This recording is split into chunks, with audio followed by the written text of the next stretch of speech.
RTO વાળાને બોલાવો ને, કોઈ એક જણા બોલાવો તમારે જે રિસ્પોન્સિબલ ઓફિસર હોય આગળ. Please, જરા મારે ચર્ચા કરવી છે. please, you are please, my lord. Preventing me My lords, I cannot, I can, my lords. શું ચાલે છે તમારા આરટીઓમાં? તમારે ટ્રાન્સફર વ્હીકલ કરવા આવે, કેટલા ટાઈમે તમે ટ્રાન્સફર કરો છો વ્હીકલ? ઓનરશિપ ઓનલાઈન કરે કોઈ એપ્લિકેશન? 6 મહિના સુધી તમે ટ્રાન્સફર નથી કરતા? તમને ખબર છે મોટર વ્હીકલ એક્ટમાં પ્રોવિઝન શું છે? ઓનર કોણ ગણાય? જેના નામે વ્હીકલ હોય એ ગણાય. આજ કોઈ માણસ વેચી દે પછી શું? તમે 6 મહિના સુધી ટ્રાન્સફર ન કરો ત્યાં સુધીમાં એક્સિડન્ટ થાય તો હુ ઇઝ રિસ્પોન્સિબલ? આરટીઓ. કેમ તમારે એટલે એમાં એજન્ટને રાખે અને તો જ થાય કામ, એવું છે તમારે? કેમ પબ્લિકને તકલીફ કેમ પડે છે? સેમ ડે તમારે ઓનલાઈન હોય છે, ઓનલાઈન અપડેટ કરો છો. 6 મહિના સુધી ટ્રાન્સફર નથી થતા તમારા વ્હીકલ. સપોઝ હસબન્ડ કોઈ ગુજરી જાય અને એના સન એમ કે મારા નામે ટ્રાન્સફર કરી દો વ્હીકલ, તો તમે શું ઇન્સિસ્ટ કરો છો કે વાઇફના નામે થશે, સનના નામે નહીં થાય? ક્યાંથી આ રૂલ કાઢો છો તમે? પબ્લિકને હેરાન કરવાના, હેરાન થાય એટલે એજન્ટને પકડે, એજન્ટ તમને કઈ લાભ કરી આપે પછી જ તમે કરો છો. બધું કહેવાનું જ ઓનલાઈન છે.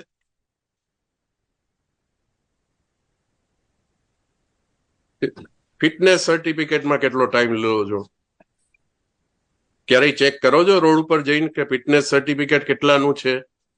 કેટલી રિક્ષાઓ અમદાવાદમાં ફરે છે જેમાં એના સર્ટિફિકેટ નથી, પરમિટ નથી? તમે બેસીને ખાલી એક એજન્ટ સાથે તમારું લાયઝન કરવાનું? આ પબ્લિક માટે તમે આરટીઓ ચલાવો છો કે કોઈ એજન્ટ માટે ચલાવો છો કે તમારા સ્ટાફનો લાભ થાય એના માટે ચલાવો છો? પેમેન્ટ તો કરે છે ને ગવર્મેન્ટ, પગાર તો તમને આપે છે ને ટાઈમસર. કેમ માણસોને મુશ્કેલી પડે? ઓનલાઈન થાય તો સેમ ડે થવું જોઈએ. તમે એક પણ વસ્તુ મને જસ્ટિફાઈ કરો કે કઈ વસ્તુ તમે સેમ ડે કરો છો? લાયસન્સ ટ્રાન્સફર કરવાનું હોય કે લાયસન્સ રિન્યુ કરાવવાનું હોય તો એ 15 દિવસ, મહિના દિવસ સુધી તમારે ત્યાં પડી રહી. શા માટે? સ્ટાફ નથી. એક આ તમારો સર્વર ધીમું છે, સ્ટાફ નથી. સર્વર ધીમું છે, સ્ટાફ નથી. અને જો એજન્ટને પકડો અને કરો તો સવારે આપ્યું હોય સાંજે થઈ જાય. ત્યારે તમારા બધા ક્રાઇટેરિયા જુદા થઈ જાય.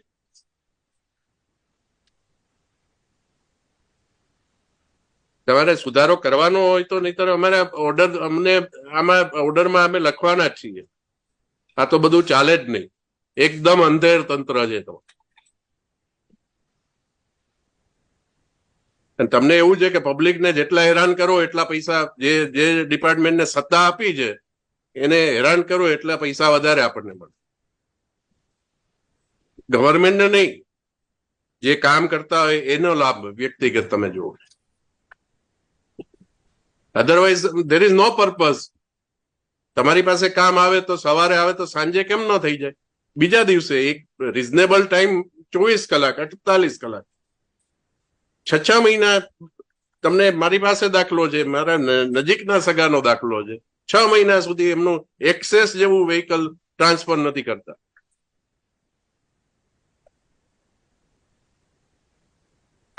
કઈક ગમે એવી ઇન્કવાયરી ઉભી કરશો કે પાન કાર્ડ નથી આપ્યું, આધાર કાર્ડ, તો તમે જયારે એક્સેપ્ટ કરો છો ત્યારે નથી ખબર પડતી?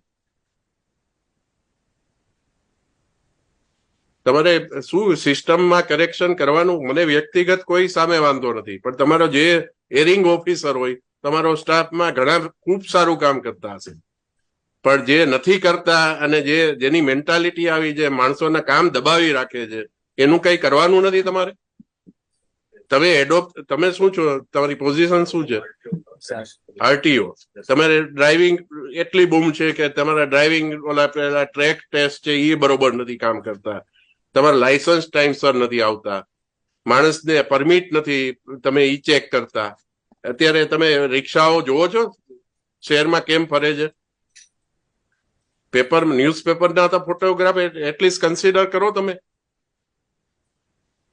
કઈ રીતે હોય છે? બહાર પેલા દફતર લટકાયેલા હોય છે, 10 પેસેન્જર ભર્યા હોય છે, તમે કઈ રીતે પરમિટ કરો છો?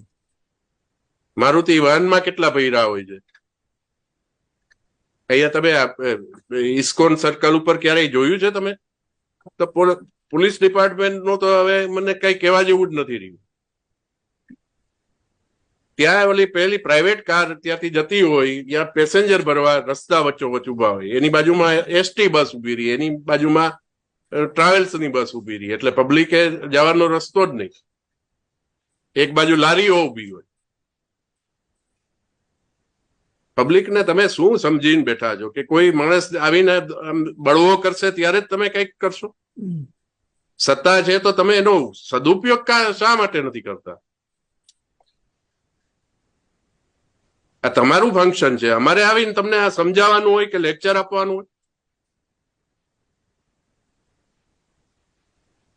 આ કોઈ તમે ઇન્સ્યોરન્સ ક્લેમમાં જોવો છો તમે કે પરમિટ નથી એટલે અમારે એમની જવાબદારી ન થાય ઇન્સ્યોરન્સ કંપનીની, પેલું લાયસન્સમાં ખામી છે એટલે જવાબદારી ન થાય, ફિટનેસ સર્ટિફિકેટ નો કઈ ઇસ્યુ ઉભો કરે તો જવાબદારી. તો આ જે માણસોના જીવ છે એની કઈ કિંમત જ નથી. સરકારની જવાબદારી શું? રાજ્ય સરકારની જવાબદારી તો કઈ હોય ને. તમે રાજ્ય સરકારનું જ અંગ છો ને, અને આપણે પબ્લિક સર્વન્ટ છીએ, પબ્લિકની સેવા કરવાની. તમે આંકડાઓ આપે રાખો છો કે અમે આટલા કેસ કર્યા, આટલું આમ કર્યું, આ ડ્રાઈવ ચલાવી. ડ્રાઈવ શું કામ ચલાવવી પડે? આ તમારું 365 days નું કામ છે. કેમ કંટ્રોલ ન હોય, કોઈને ધાક ન હોય કે આજ માણસને ખોટું કરતા બીક ન લાગતી હોય? કારણ કે એમાં ખોટું કરાવો છો, એનો લાભ લ્યો છો અને ચાલવા દો છો. ઓલા સ્કૂલ વર્ધી એસોસિએશન વાળા એક ખાલી તમાશો કરે, તમારે એટલું જ જોતું હોય, એક નક્કી હોય, એક અન્ડરસ્ટેન્ડિંગ હોય, તમે કરશો એટલે અમે 1.5 મહિનો છૂટ આપશું, 2 મહિના છૂટ આપશું, પછી કઈ એક્શન જ નહીં લેવા. કારણ કે તમને બધાને એમાં ફાયદો થાય કોઈક ને કોઈક. અધરવાઇઝ શું રીઝન છે? તમારી ડ્યુટી છે, કેમ ડ્યુટી નથી કરતા?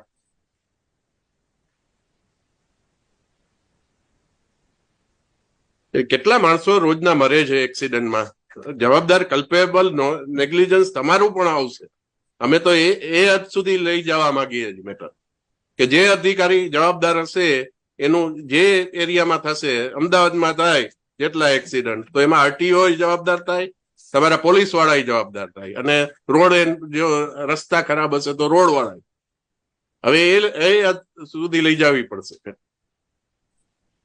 અધરવાઇઝ કોઈ ચેન્જ આવશે જ નહીં. તમને કોઈ જવાબદારી, કોઈ પણ જાતનું, તમારે એ લક્ઝરી બસો ગમે તેમ ફરતી હોય, તમે કોઈ દિવસ ચેક કરો છો? કોઈ દિવસ નથી. પોલીસને એટલી ઇન્ટરેસ્ટ જરાય બિલકુલ.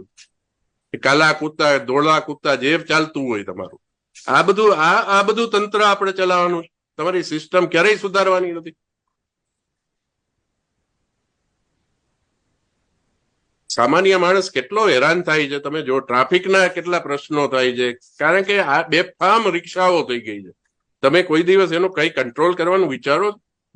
ચાલે લોજિકલી, તમે લેજિટિમેટલી જે પણ તમે પરમિટ આપી હોય ને ચાલતી હોય, અને એ પણ નિયમ અનુસાર, તો બરોબર.